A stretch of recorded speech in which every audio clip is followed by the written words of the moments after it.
This is the Cleveland Real Estate Investor Podcast, where we talk all about real estate in Cleveland. On this episode, with guests Tony, Melody, and Danielle, we discuss the housing issue in Cleveland Heights, lack of proactivity in the city to address the problem, and potential solutions on how to move forward. Stay tuned. But first, a word from our sponsor. Hi, this is Mike Ferrante with Century 21 Homestar and the 21 Mike team. And let's be honest, sometimes selling a house can be a real hassle. If you're in the Heights area, you have to worry about those pesky point of sale violations. You have to do other preparations to get your house ready for showings. And what about staging? That's why we work with Riley Painting and Contracting to help sellers get top dollar for their house. So give us a call at 216-373-7727 or email info@21mike.com. The 21 Mike team, your one-stop shop for buying and selling.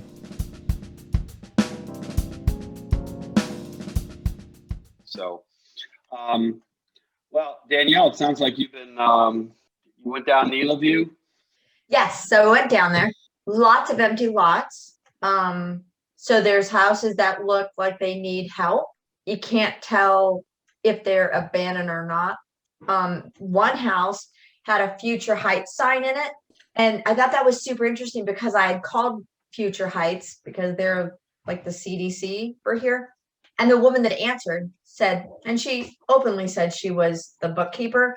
And as the bookkeeper, she had no idea whether Future Heights had a vacant housing project. So I thought that was really interesting because Future Heights is the meeting point for the community about, and the city's point of reference about abandoned houses. Yeah. So their website, so of course I looked at the website and it has 2 points on there. Limited information, apply to become, if you find a house, but how would you know what the house is? That's unknown. It just says apply. And then the other piece it provided was $500 if the money was available from a mini block grant to upgrade the external of your house. And I thought that was interesting too. That's like one more. How do I know? Pay $500. What I think about these houses, so now this is my second house here. It's like it's your baby that never grows up. There's constantly something it needs, and $500 would kind of do nothing, or a little bit of something. I think what you have discovered is what I've discovered, which is there's a lot of well-meaning groups out there that are tackling the systemic housing problem on the margins. It's very little impact. And yes, there's no place you could go to just when I was doing some research, DC seems to have a really vibrant, active website. Cleveland has a 311 phone to call to report that a house is abandoned or wanting it to check out. So I did call it and they're still an active participant, except, there was complaints about that sure, you talk about it, but then nothing happens. Yeah. So that was interesting, but in the world of whatever, there's tons of publication about mayors, what they can do. It's everywhere. And what I thought was really interesting is that Ohio, Dayton, Toledo, Cleveland, Cuyahoga County, we just top everybody's list of being the hardest hit or the most of, a lot of, right? We're in those top numbers across the board. We have it's so interesting about how we have the poorest city, our state is the poorest city, both in the country and in our state, which is East Cleveland. And then we're hardest hit in that group of abandoned housing, vacant housing. But other cities seem to be proactive. Their websites are proactive. One city was Kentucky, or they're saying, or I'm not sure, but I've got the link to it. They give this whole interactive website about this is what you do in a foreclosure. Here's what you do. Here's the paperwork. This is how you do it. Sign here, send it to us. Just full on interaction about we're going after this. There was in Illinois, there was a group that got together and made a neighborhood association, and we're suing much like what Mike was talking about, suing, and they went after them. They went, and it happened on their block. They did a lawsuit. They've got an injunction, right? And we're just really active in making something happen. Tony, you were saying how Lakewood has made this a priority, right? Yeah, they have, and they, their website, kind of getting to Danielle's point.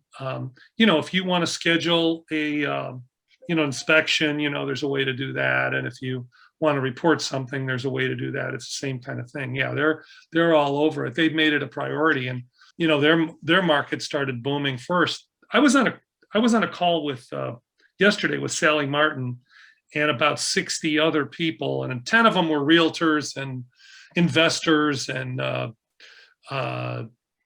land bank person was on there, and they said that the market in Lakewood started a year ago, but their prices are already 180% above where they were in 08 after the crash. We're like just kind of getting there now. I mean, our market is definitely heating up here. But one of the things that would really help is, if we could get to these, abandoned houses and these foreclosures and the ones in the worst shape, that's the name of the game. Right. But the reality, look at I think as Danielle has attested to in her brief foray into this, is there's a dysfunctional pattern with the way Cleveland Heights addresses this.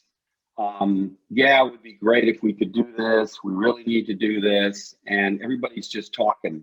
There's no action. There's no plan of action. There's no identifying what specifically we need to do to get these houses to market. And what is frustrating about this is that if ever there was a time that the market would swoop in and take this direct and turn it around, it's right now when there is a low inventory of investment property. But the more you drain the swamp on this problem, the more you're starting to find out, you start to discover there is a lot of hidden agendas on this. Yeah. They don't want to work with investors.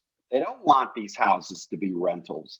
And we've had some conversations with people, and maybe they're doing about 6 houses. They're working on these houses, but this is such a mammoth problem that is impacting every sector of what ails Cleveland Heights, from retail to a tax base. That it's just beyond frustrating. It's outrageous that there is no energy being put into a systemic plan to address the vacant housing. Period. It doesn't exist. Yeah, saying, I think people have gotten comfortable with saying that housing is a priority, but you have to have a plan, and it has to be executable, and it has to have, metrics and, points in time where, we're going to do 10 houses by this point and 20 houses by this point, and without that, it's just, it doesn't mean anything. If there is no plan, then it's not a priority. Yeah. Period. And I think I'm at a point now where I've had these conversations for years. For some people, it's a broken record, which is why we started our nuisance abatement company to go after this. I know I've talked to Rick Wagner. I know I've talked to a lot of people in the housing department. I'm not going to mention any names. They're frustrated. They're getting no support. Yeah. And Rick Wagner was seeing staff get cut in 2010 when the first wave of vacant houses was happening. His staff was cut. It just shows you the disconnect on this. And I really feel that that mayoral campaign resonated with the community because they wanted to know who to hang. They wanted a person who was in charge of this. Yeah. And I think they couldn't maybe put their finger on what it was, but I know the number one complaint people have is in the Noble area especially is, who's taking care of these houses? Who do I call? And nothing's happening. Yeah. And as far as oversight goes, that is city council's job. And, right now you've got economic development. I mean, planning is a committee, but you don't have a housing committee. It's kind of underneath safety and so forth. So, you have, if you're serious and you think housing is the number one issue in an inner ring suburb with, mostly 100-year-old houses, then you have to have that kind of oversight and questions being asked. I mean, it's only part of the puzzle, but it's, again, as you were just saying, you have to have a plan, and the plan has to include a backstop for when things don't go right. Sometimes that happens. And, right now we don't have that, but that's part of what this upcoming election is about. We need to identify. As I said in our last conference call ad nauseum, is that housing is the center of all the problems. It's the spoke in the wheel. Yeah. Well, particularly because we're an inner ring to Cleveland. Okay.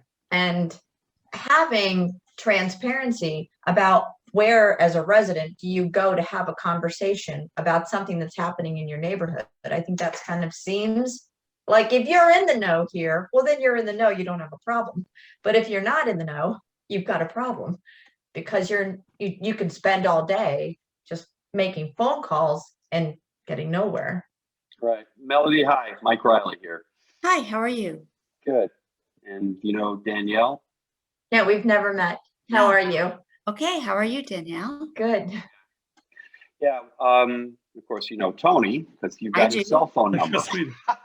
So, as you may or may not know, I've been a Cleveland Heights resident all my life, and we have a very vibrant painting and contracting company, Riley Painting and Contracting, and we also have Riley Properties, and I interact with the housing department all the time in terms of getting houses ready to sell, rentals, the whole 9 yards. And after 2008, when the housing crash hit, staff was getting laid off in the housing department, and Rick Wagner had to go out and actually literally do point of sale inspections. When a couple of years later, he took early retirement because he was just overworked. Most of the housing department, the people that I know that we talk to, they are mammothly overworked. Yeah. Meanwhile, the lack of attention paid to vacant homes in areas of Cleveland Heights is almost scandalous. And it impacts the taxes, the tax base, and it impacts retail. Yeah. But Cleveland Heights consistently either forgets about housing or fails to make it one of the priorities to turn around the city. And I find that just unbelievable compared to what other cities are doing. I understand. I think we really need to beef that up, and I agree with you on that. So I've told Tony, I support Tony. I support his passion for this, but I don't want to see one. I was telling the group last week, if I get one more flyer that said I care about Cleveland Heights, I'm going to throw up. I'm sick of listening to how much people care about Cleveland Heights. We all care about Cleveland Heights. All right, can we move on from that and talk specifically about what we're going to do about housing?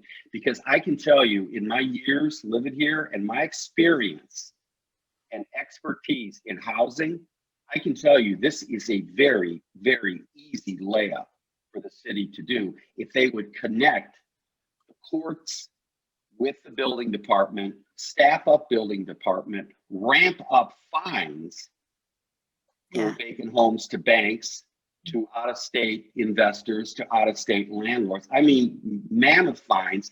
It would pay for itself, the staffing. And seizing homes that have been vacant for years. I mean, I could show you pictures of houses these houses have been vacant for 5, 6, 7 years. Now the question is, why is that? Yeah, well, I tend to agree. I don't know if you know this, but I've been on GCC, Cleveland Heights Housing Group, and we walk the neighborhood. We've focused a lot on the Noble area, because there's a lot of problems there on housing. And we will go and find the worst houses, we'll research them, and we give those to the city. Now, the first time we did it, the city did get those houses repaired. And we put in place a foreclosure bond. Well, the foreclosure bond, half of the banks weren't paying into it, which was an irritation. Plus, they were selling it on internet and not getting point of sale. So I worked on revamping that and amending the housing bill, the foreclosure bond, the out of county registry, and the vacant house registry. And one of the things is, you know, we have a $15,000 foreclosure bond, then they pay us a fee. One, I made the fee every year, because if we're going to manage it every year, we should get a fee every year. And That's the $1,500 fee, right? right. So you get that every year now. But I also said they need to do a point of sale as soon as they kick the person out. They don't do the foreclosure bond if they're in the house. It's only once they have the people leave the house. And then there's a foreclosure bond. And if they don't pay it, there's a fine now. And we also made it an option of being prosecuted either criminally or civilly. Mhm. And then when they do the point of sale, if there's more work to be done, they have the option of upping the amount of the bond. If the bond gets used, they have to replenish it. They don't get to just say, oh, I already paid it, I don't have to pay more. No, they have to replenish it. And afterwards, they have a certain period of time. I'm trying to remember where I put in there. It was 30 or 60 days, but there was a period of time they have to request the bond back. If they don't, we get to keep it, put it in the city coffers. You know, we're not going to sit around a year from now, they tell us they want their bond back. They got a certain time. For out of county registry, we put in that there has to be a point of sale, and that can be prosecuted criminally or civilly as well. And same with vacant housing. And one of the things too, the important part of civil option. So let's say you have an out of country even, and we have a lot of those out of country investors, and they don't fix the house, they don't, you know, or they try to rent it and it's really bad, or whatever they try to do with it, but it's sitting there and it's bad. Well, when they try to bring these people into court, first of all, since it's criminal, they have to serve them in person. Well, they'll have an agent, but often the agent is not in the county, but it's in the States. So they have to track them down, and maybe the address is wrong, and maybe it isn't. Finally, if they finally actually get to serve them, what ends up happening is when they get to court, they have their lawyer come, and obviously the person isn't going to come from another country here. So they have their lawyer come, and they say, oh, this property was sold to another LLC. So then it gets thrown out. But the LLC is owned by the same guy who owned it, the LLC that it was. But you have to start the process over again. Well, not necessarily. Not necessarily. First of all, I want to show you one house here. Let me do a share screen. Can I ask a question? What's been the success rate from the bond, you know, from the $15,000 bond? What's been the success rate of this working out? And is it just the bank that's being held accountable, or the owner that went into foreclosure? How does that work out for somebody? It's the bank. It's the So bank that has to do it. So then the owner, or the owner of the house, once they've abandoned it and then the bank takes over, the owner isn't part of this going to jail, lawsuit, anything. It's just the bank. It's just the bank. Yeah. Well, if you Melody, we did a nuisance abatement on a house that's literally sat there for 9 years, vacant. 13. Now, where is this house? 1315 Hereford. Let me see if I can get this up. Hereford? Okay, I know where that is. 1315 Hereford. That sat there for 8 years, 9 years. It was vacant. It was owned. The taxes were current.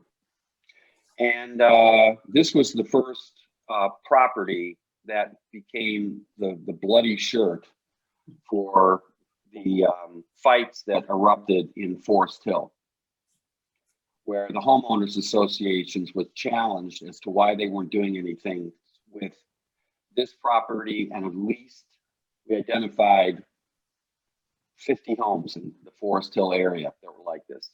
And why they were, the only place they seemed to be cleaning up was the Blue Cottage. Here's the house here. Oh my.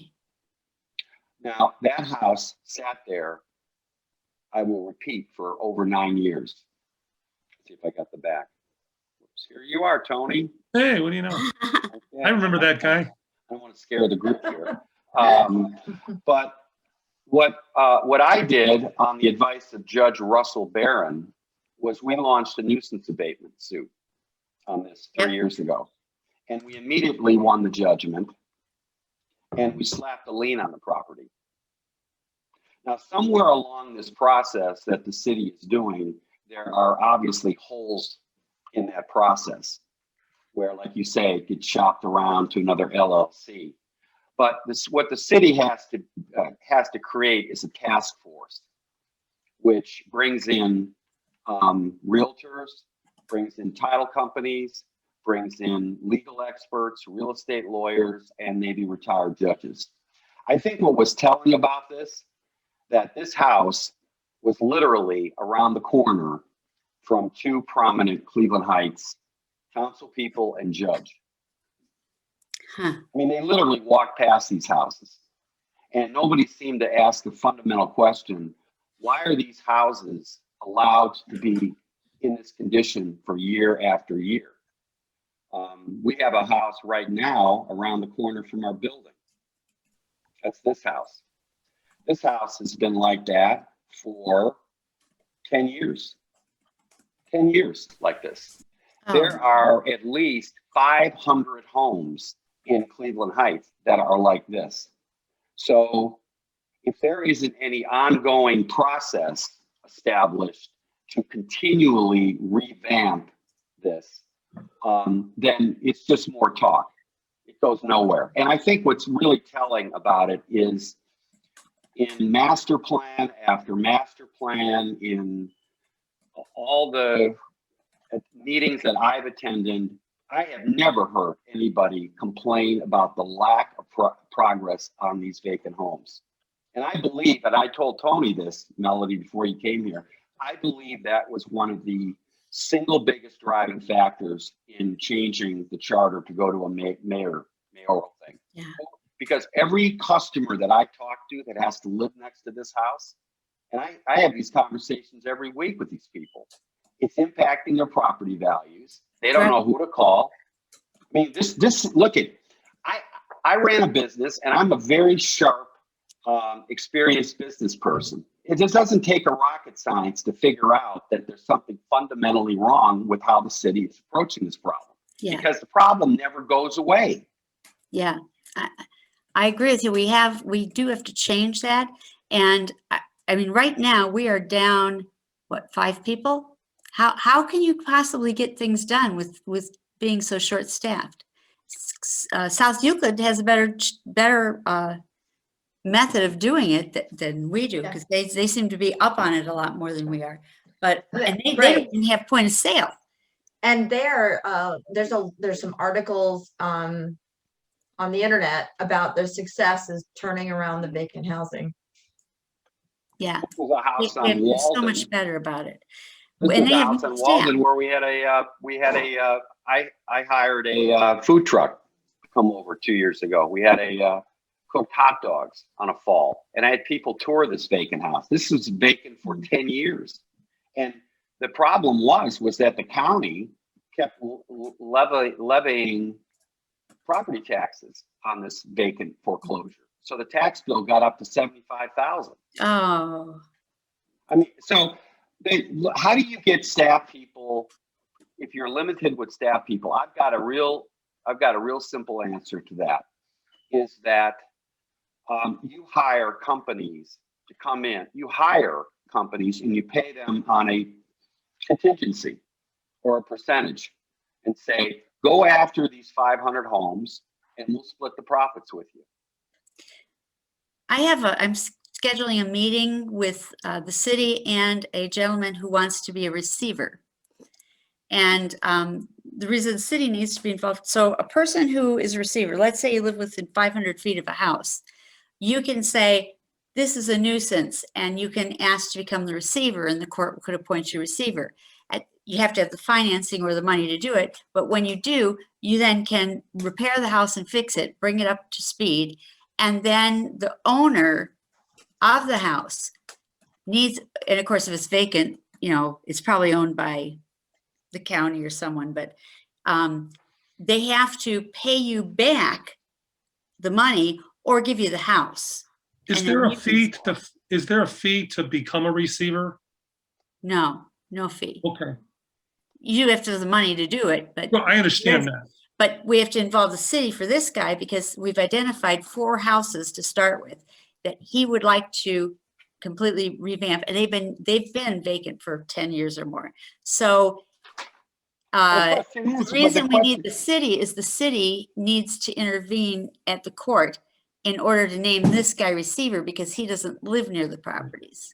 Well, but again, you've got realtors and investors clamoring for these properties. The question is, why isn't this property being sold for $10? Just sell it for $10. Just sell these vacant houses and say, here, we're going to have an auction. We're here. We got a block of 100 homes, and we can set up rules of how they need to be rehabbed and blah blah blah. But I'm sitting on calls coming into Cleveland real estate investor from out of state who are just looking for investment opportunities like this. I mean, you could sell 100 in a week of these type of investment deals, and they'd have to sign a bond or whatever. They'd have to follow the protocols about how to fix it up, et cetera, et cetera. The other thing is with the limited staff is, why are the staff even doing point of sale? Right now, they're not. Safe Built is doing the point of sale. Right. I think they're subbed out. So you're right. My bad on that one. But your question is, why are they doing it at all, right? Or why can't they just focus on these properties? Well, I think that's a good strategy. I mean, focusing on the bad properties would help a lot. I mean, because that's where we have the problem. So I agree with you that there needs to be a strategy within the city that says, okay, we're going to focus our efforts on the bad properties. That's what we're going to do first. Just focus our efforts on that.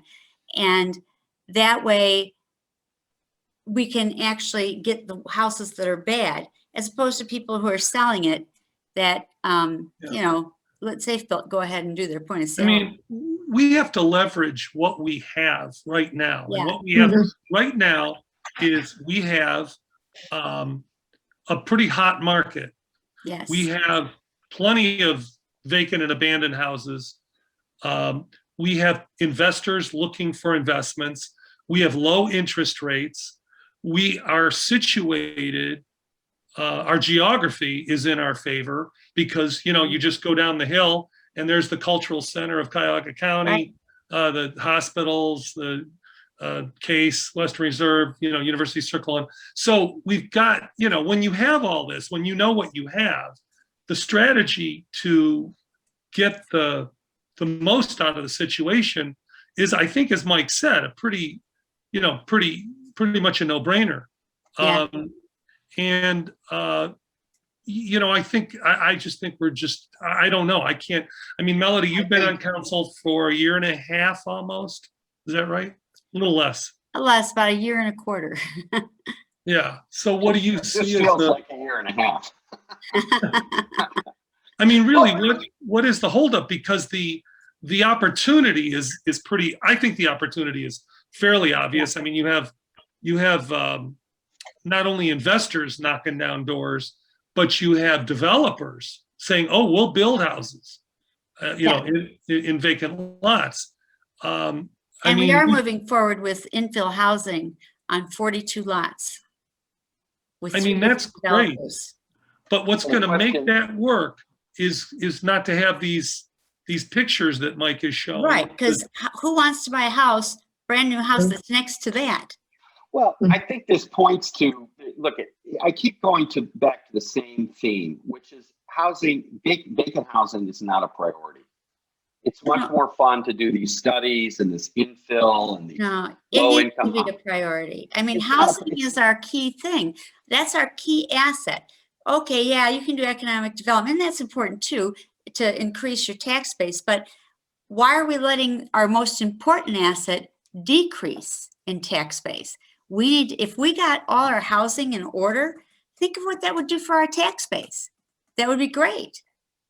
And it would certainly be a better place to live for most people. So I agree that housing has to be the key priority in this city. How did the gentleman come to you or come to the city council to present himself as a receiver? Like, that's an interesting aspect that maybe lots of Cleveland Heights residents would like to do. How did he discover this and get this I knew far? about receivership already and had brought it up several times, but people have not been that receptive about it.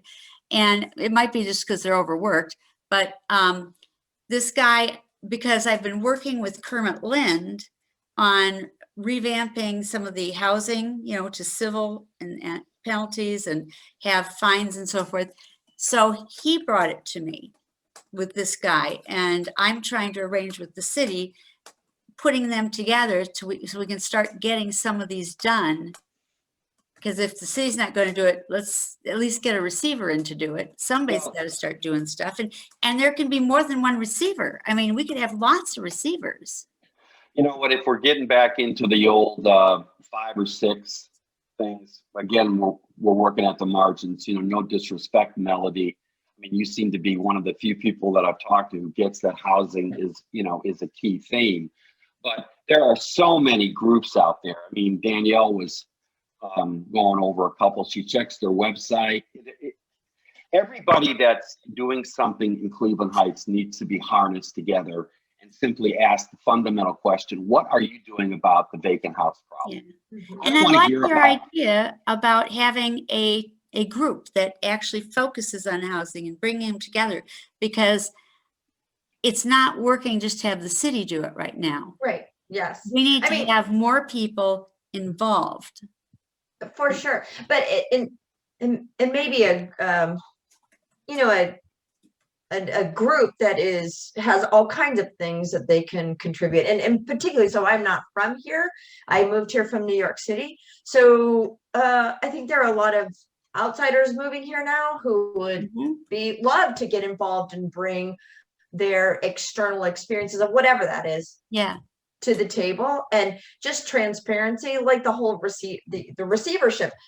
Maybe so when I looked at futureheights.org, and they have a program about abandoned houses, it was a 1-page on their website. It provided really little information about it, but even the receivership could be on there.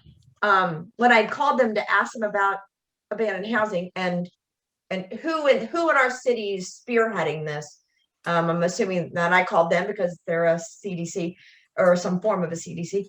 The person in answer who said they had no idea. I figured out it was them. No idea. They said, yes. Hey, hold on, Danielle. I'm about to get shut down. Let's take 10 more minutes on this. If you don't mind, I'll call you back. Okay, I'm about to get shut off. We're hanging up. So we have to click back on. I'm going to click back on. I'll call you. Give me 1 more minute. Okay. Okay, bye. So we all have to do it, right? We're all out. Get out of here. Okay. Thank you for listening to part 1 of this podcast. Part 2 will be available soon. Find all our episodes on www.riley-properties.com, SoundCloud, Apple Podcasts, Spotify, and more.